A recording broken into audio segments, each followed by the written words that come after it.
Je dis souvent que je n'ai pas eu la chance que l'école m'aide à comprendre ce qu'était la colonisation, ce qu'était la guerre d'Algérie. Et je trouve que ce concours national, le fait que l'éducation nationale aujourd'hui prenne en charge cette transmission du savoir et de la mémoire, c'est quelque chose de très important.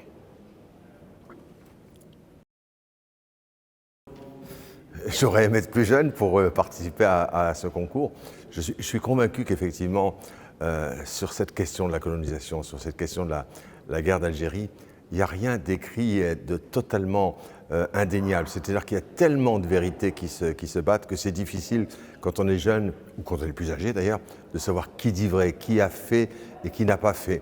Et donc, le fait qu'on soit aidé potentiellement aujourd'hui par des gens dont c'est la profession, les enseignants, qu'on soit aidé à comprendre et à essayer de trouver sa propre vérité, c'est quelque chose de, là aussi, très nouveau.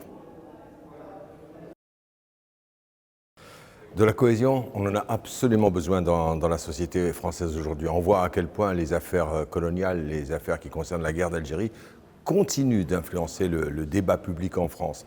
On a besoin de cette cohésion, on a besoin de cette connaissance. De ce point de vue-là, c'est indispensable que l'école, que ce genre de concours continue de contribuer au fait que non pas la vérité, mais que plusieurs vérités puissent s'installer de telle façon que chacun, en fonction de ses origines, puisse se faire sa propre idée. La cohésion, c'est aussi le fait de vivre ensemble. Et quand on veut vivre ensemble avec des histoires aussi violentes, aussi perturbées, ben, il faut un moment d'apaisement. C'est ce que je crois ce genre de concours peut apporter.